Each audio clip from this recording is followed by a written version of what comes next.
Miami just got that all-important verbal commitment from Samson Okunlola, but we still have 5 days until the early signing period actually starts. So I got one question.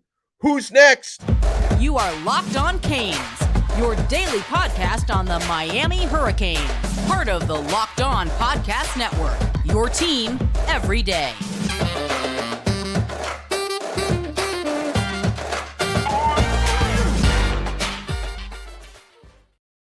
I am Alex Donno, your host. I'm a University of Miami alumnus, longtime South Florida sports radio vet, and contributor to allhurricanes.com.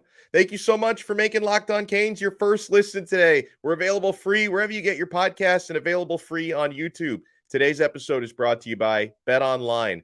BetOnline has you covered this season with more props, odds, and lines than ever before. BetOnline, where the game starts. I woke up this morning to a tweet from Bruce Feldman.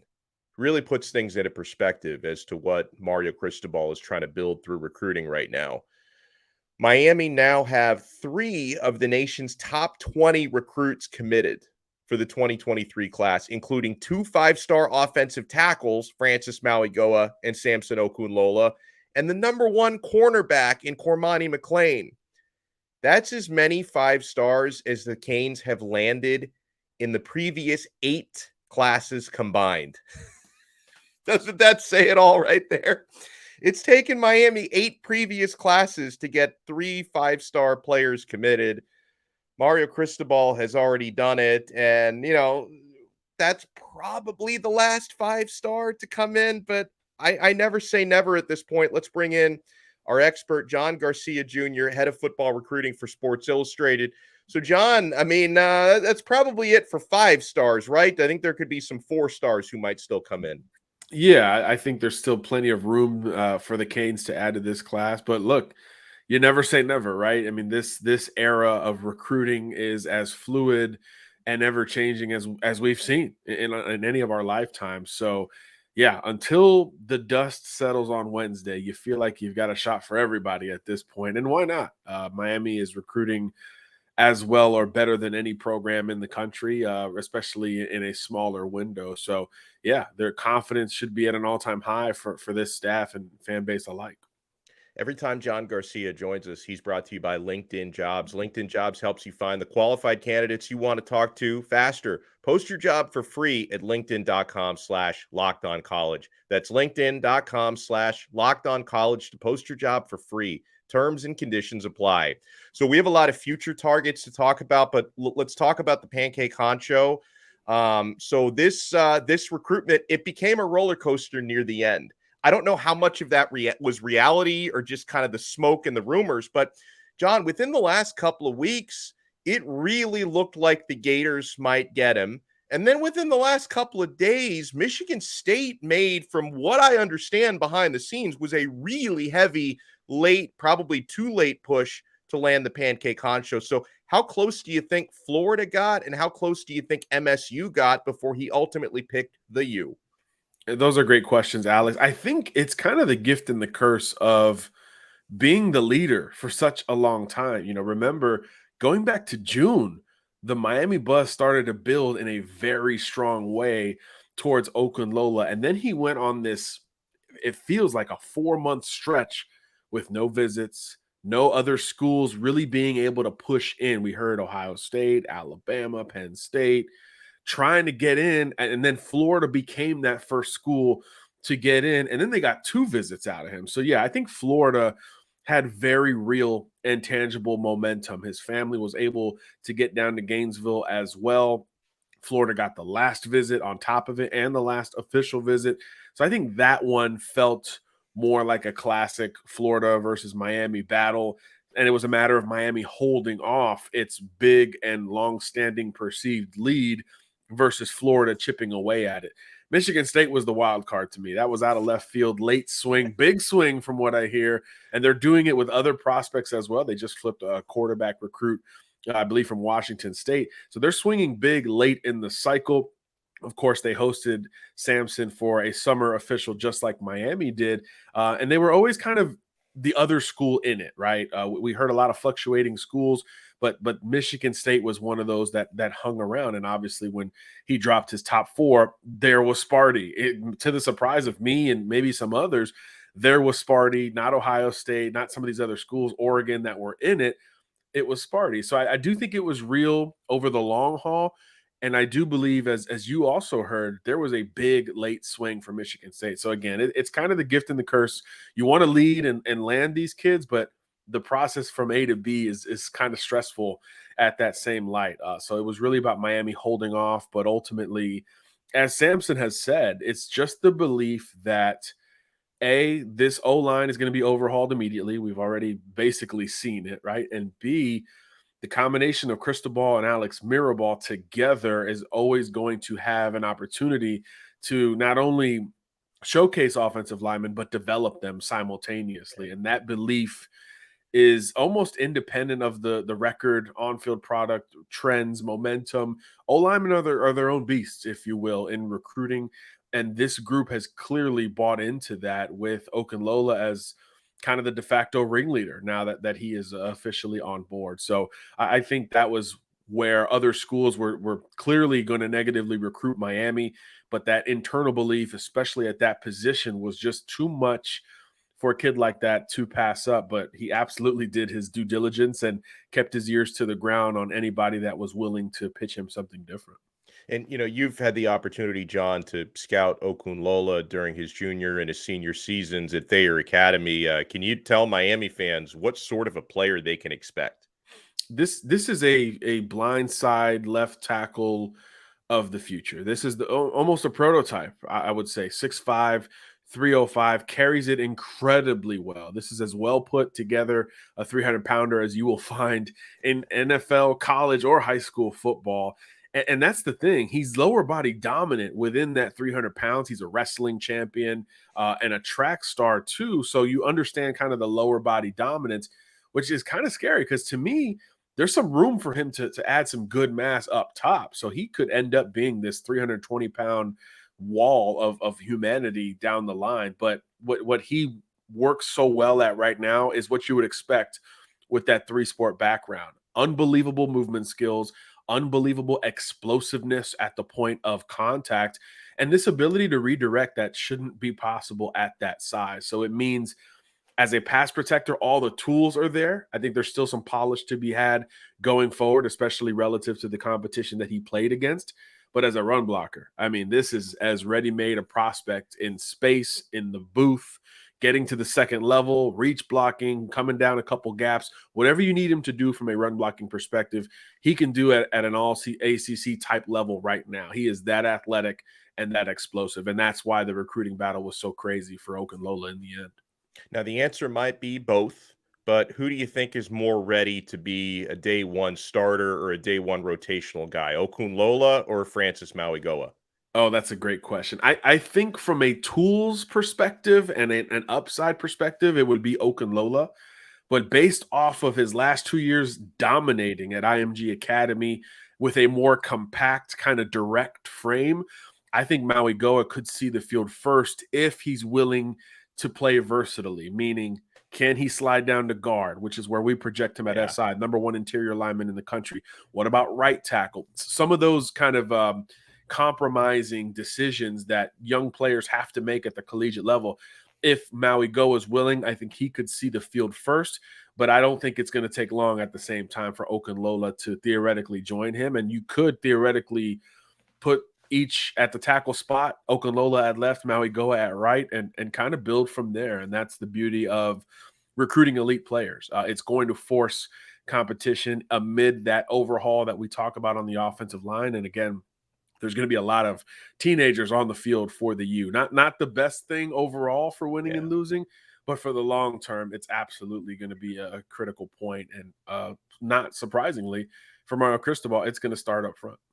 Well, this has been just a tremendous 6-day stretch here. I mean, going back to last Sunday, Chris Johnson, the 4-star running back, committing to Miami on was it on Wednesday night or Tuesday night? We got the Ruben, I think it was Tuesday night, the Ruben Bain commitment, which was huge. Okunlola on Thursday. But guys, keep it locked right here. Alex Donno alongside John Garcia Jr. from Sports Illustrated. We're going to talk about who might be next because There's some exciting official visits happening this weekend. There's also some, alarming non-visits. A couple players I thought would be on campus this week may not be on campus this week. So we'll talk about who's in, who's out, and who's coming in right here on Locked On Canes. Guys, if you're looking for action and the best possible information to make that action, you got to check out our good pals at Bet Online. I'm on the website every single day, guys. BetOnline.net is your number one source for sports betting info, stats, news, and analysis. You can get the latest odds and trends for every professional and amateur league out there, from pro football to college bowl season to basketball, World Cup, man. We got the finals coming up. We've got it all set at Bet Online. If you love sports podcasts, you can find those as well at Bet Online. We're always the fastest and easiest way to get your betting info. So head to the website today or use your mobile device to learn more. Bet Online, where the game starts. Thank you so much for making Locked On Canes your first listen today. We're available free wherever you get your podcasts and available free on YouTube. So per 24/7. I know they don't want me to mix those up, but per 24/7, these are the official visitors that Miami is expecting. And guys, there could possibly be another one on this list. It's being kind of kept hush-hush right now because we're not sure who's going to come and who isn't. By the way, I don't know who that 10th person might be, but there's talk of maybe a mystery visitor. But here's what we're looking at. A lot of these are already committed to Miami, which I think is a really good thing because sometimes your best recruiters are the recruits themselves, right? So I'm glad these guys are coming.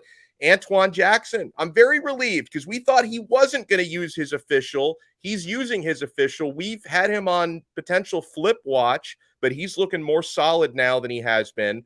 Wide receiver Robbie Washington will be here. Defensive lineman Joshua Horton. Linebacker Bobby Washington. Edge rusher Ruben Bain, one of the newest commits. And I think unofficially we are expecting Emory Williams. He's already used his official, but the quarterback is expected to come on an unofficial. And Collins Achiampong is going to come on an unofficial as well. Those are all Miami commits. And here are, John, the players Miami is trying to grab. Running back Mark Fletcher. Offensive lineman Javion Cohen, who's an Alabama transfer. Defensive lineman Thomas Gore, who's a Georgia State transfer. And wide receiver Dante Thornton, who's an Oregon transfer. Let me talk first about Cohen, since we were just talking about the offensive line. How do you feel about Miami's chances there with Javion? He's had a ton of interest in the portal, yet really Miami's already dominating the conversation before he officially arrives to check out Coral Gables. So I think that is something that is perking the ears up already. Again, when it comes to offensive linemen under Mario Cristobal and Alex Mirabal, who deserves his own layer of credit that he probably doesn't get because Mario's such an O-line guy, these are the players that you're always going to have to, if you're another school, battle for, because Miami's going to hold that perception of my head coach is an O-line guy. So I think that it just changes so much of the trajectory when you're talking about recruiting offensive linemen.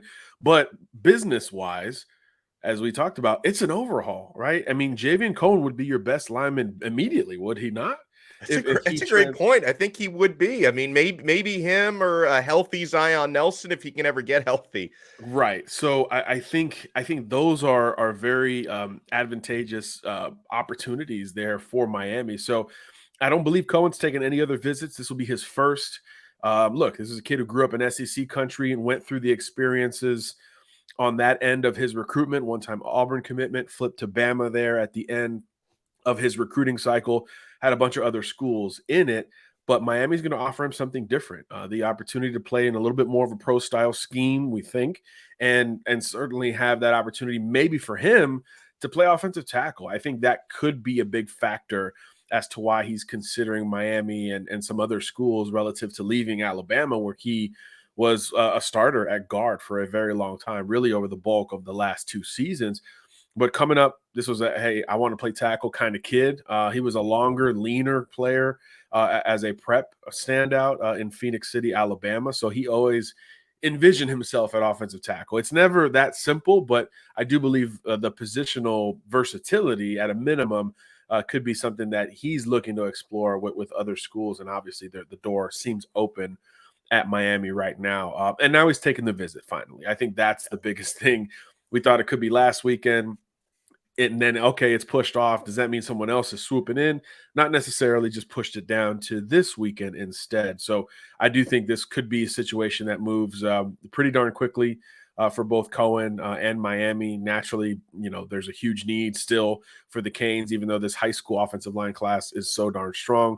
We know the portal offers, an accelerated pace. So I think from a priority standpoint, Cohen will feel it at Miami as much or more than any other school that has reached out. And I believe that's why they're getting the first visit. And it could be, in all seriousness, it could be the first and last visit as far as we know. I think it could move that quickly. Although, again, there is no shortage of interest in Cohen, who's got multiple years of eligibility and that positional versatility and experience to his name. That's right. Another one of the names on that list I know people are eager to hear about is Mark Fletcher, and this is another battle with Florida. Yep. Obviously Miami has done maybe the last one. Yeah, Miami has done outside of Jaden Rashada. Miami has done exceptionally well in the head-to-head battles with the Florida Gators, and I know that with Fletcher, there's been a lot of confidence on the Gators side for the last 3 or 4 weeks, ever since he decommitted from Ohio State. I think obviously with the way the Okunlola recruitment went down, where there for a couple of weeks, there was spiked confidence from the Gators, and then we saw how Cristobal was able to diffuse that situation.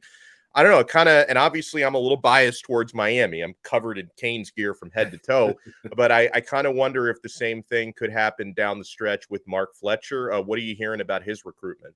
I'm hearing the door still open, and I think that is the biggest key going into this final weekend, because for a brief time, as you mentioned, there was a thought that not only would Fletcher commit to UF, but he might leave campus last weekend with that official visit as a Gator commitment. Didn't happen. Kept the door open, playing for a state title game Friday night, by the way. So busy times for Fletcher.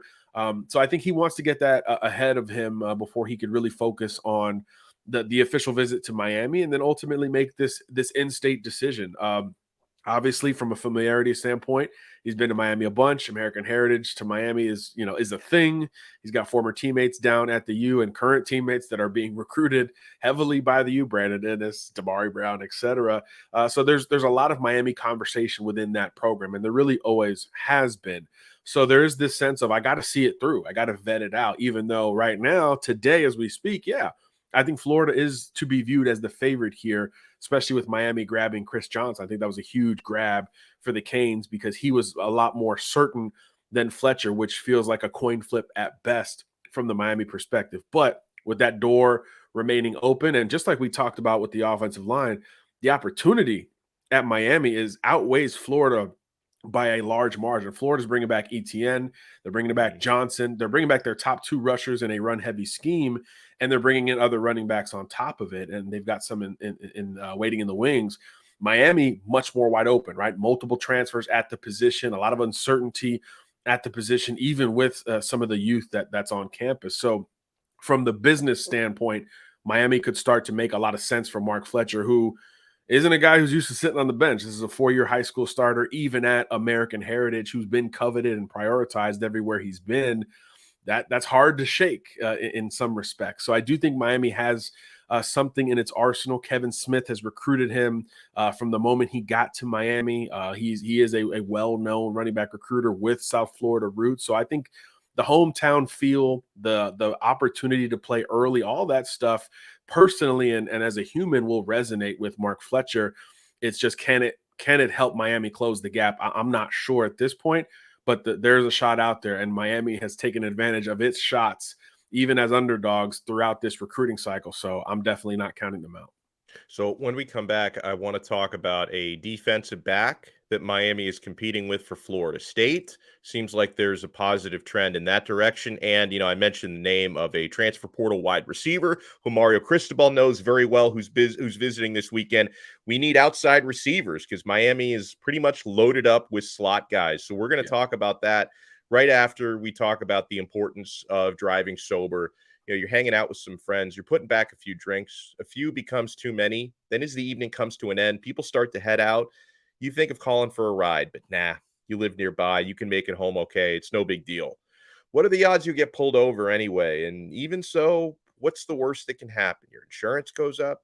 you lose your license, you lose your job, you total your car, you kill someone.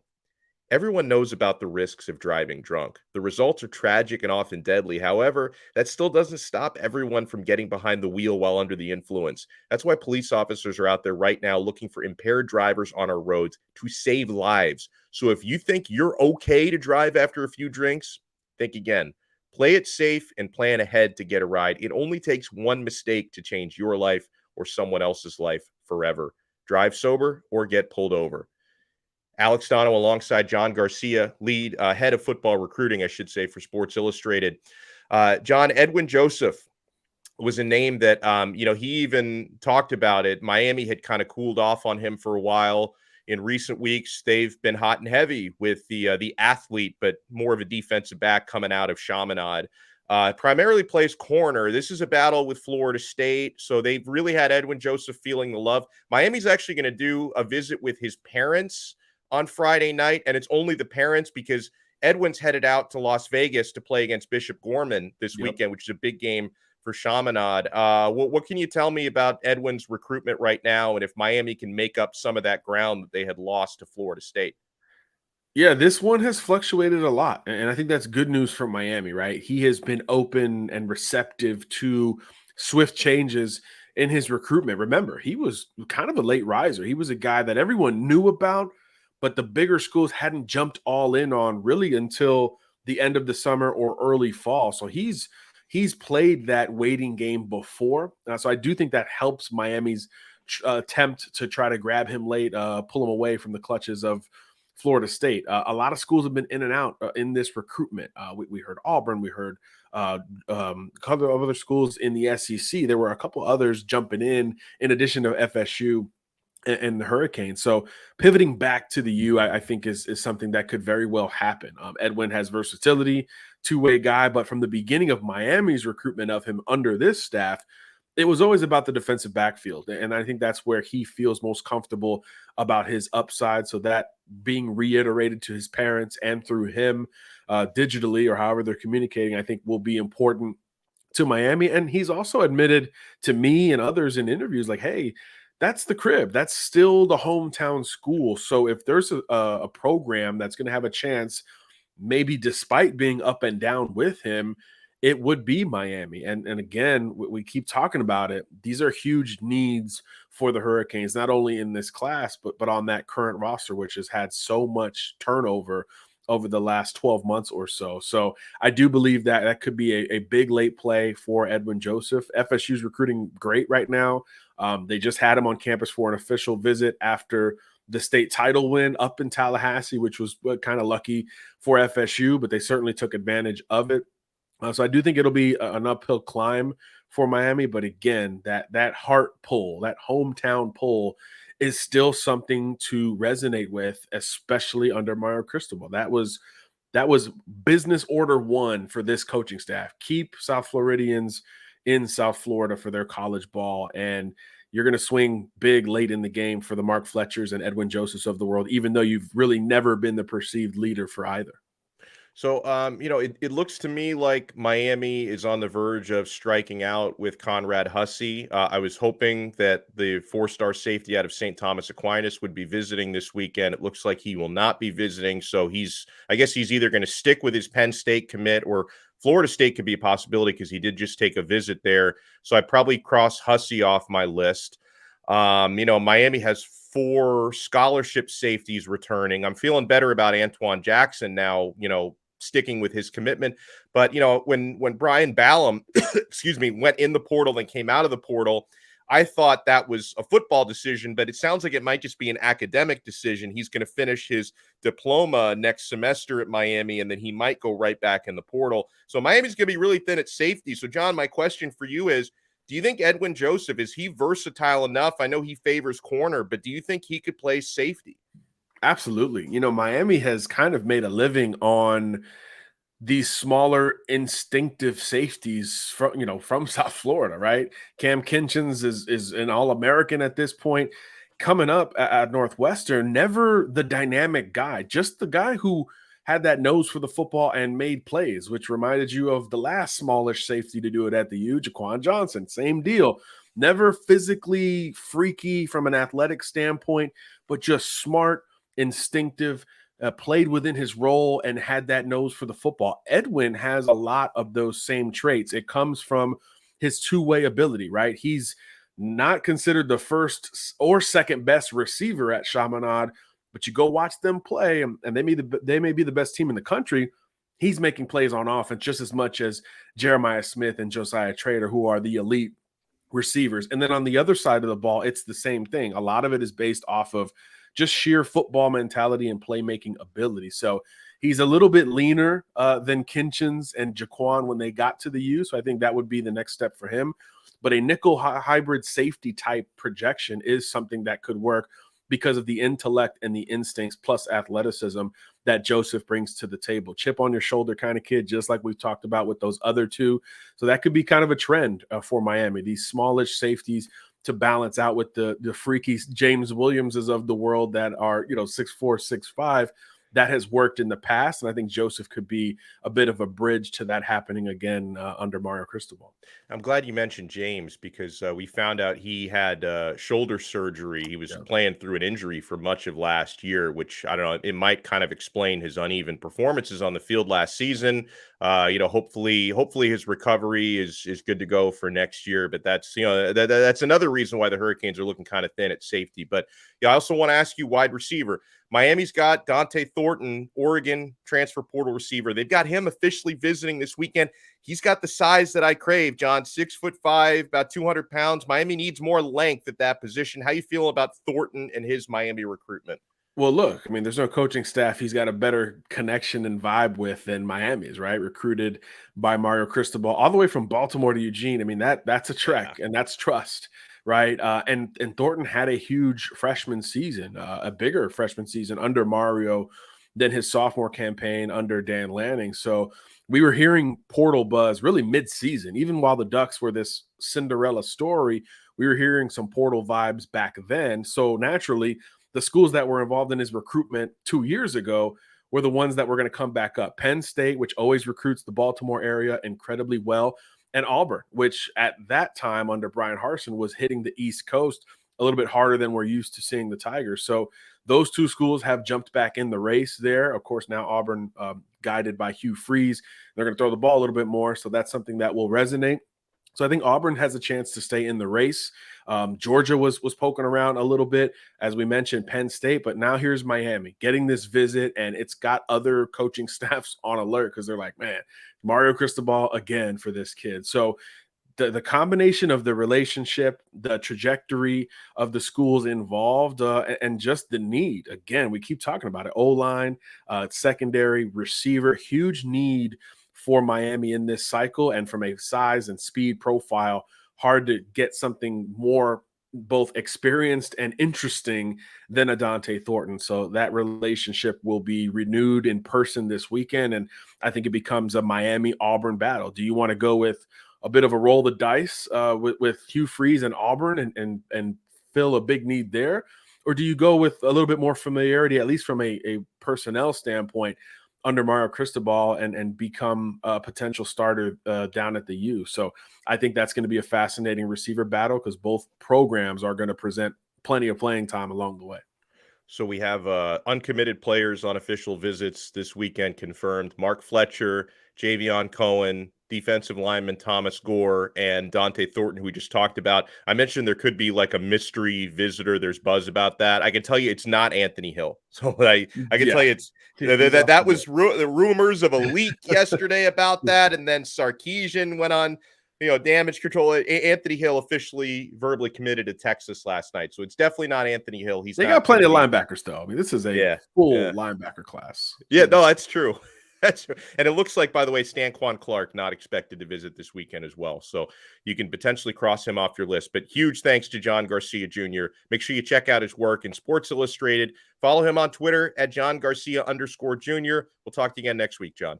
Sounds good, Alex. Thank you. Great stuff as always. And guys, thank you for making us your first listen. Check out Locked On Sports today for your next listen. The biggest stories of the day, plus instant reactions, big game recaps, and the take of the day. Available on the Odyssey app, YouTube, and wherever you get your podcasts. We will talk to you guys next time on another Locked On Canes, part of the awesome Locked On Podcast Network. Your team every day.